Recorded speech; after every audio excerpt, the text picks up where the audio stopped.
সবাই আশা করি খুব ভালো আছো। তোমাদের এতদিন মোবাইলের স্ক্রিনেই তোমরা আমাকে দেখছো, আজকে আমাদের সবাইকে সামনাসামনি দেখতে পাচ্ছ, ইভেন আমরাও তোমাদের সামনাসামনি দেখতে পাচ্ছি।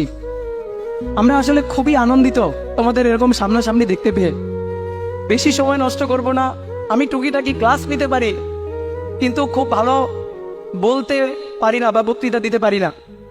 তোমাদের ছোট দুইটা পয়েন্টে আমি একটু কথা বলি। তোমরা জানো আজকে হচ্ছে বিশ্ব মা দিবস।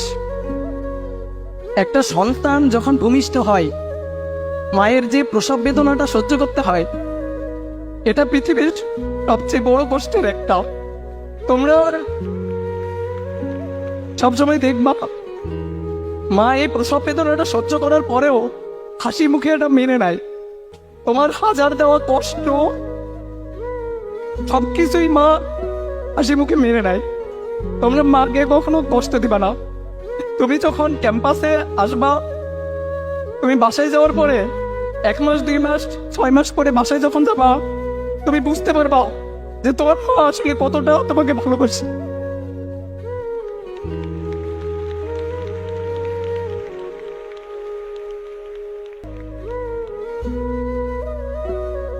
সবসময় মা বাবার খেয়াল রাখবা।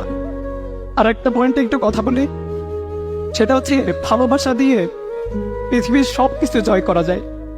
হেট স্পিচ বা ঘৃণা এটা পারে না। হেট স্পিচ বা ঘৃণা সংঘাত বাড়ায়। পৃথিবীময় সংঘাতের এই একটাই হচ্ছে উৎস। এই জিনিসটাকে আমরা চাইলে ভালোবাসা দিয়ে দূর করতে পারি।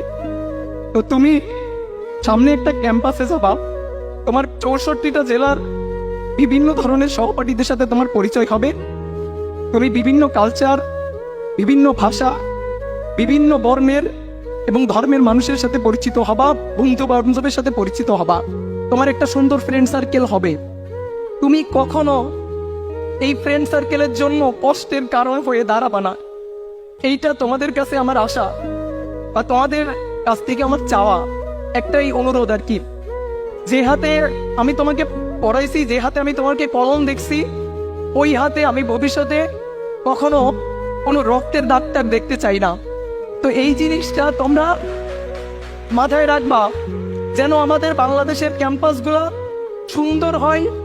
ভালোবাসা দিয়ে ক্যাম্পাসগুলোকে ভরায় রাখবা। সবসময় চেষ্টা করবা কোনো একটা বন্ধুর বা কোনো একটা সহপাঠীর কিভাবে সামান্য হলেও উপকার করা যায়। সবসময় চেষ্টা করবা তার পাশে দাঁড়ানোর। তার প্রতিকূলতা হওয়ার বা বাধা হওয়ার কখনো চেষ্টা করবা না। হয়তো সাময়িক লাভ পাবা কখনো কখনো, কিন্তু একটা লং রানে গিয়ে তোমার ভবিষ্যতে একটা বড়সড় ধাক্কা খাবা এবং একটা সময় মনে হবে যে তুমি আসলে অনেক বড় একটা ভুল করে ফেলছো। তো এই কারণে সবসময় নিজেকে ধরে রাখবা এবং সবসময় ধর্মের পথে থাকবা, সৎ পথে থাকবা, প্রেয়ারের মধ্যে থাকবা। দেখবা লাইফটা অনেক সুন্দর।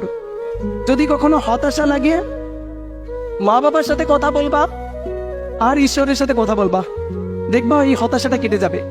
সবার জন্য শুভকামনা, সবার জন্য ভালোবাসা। ধন্যবাদ সবাইকে।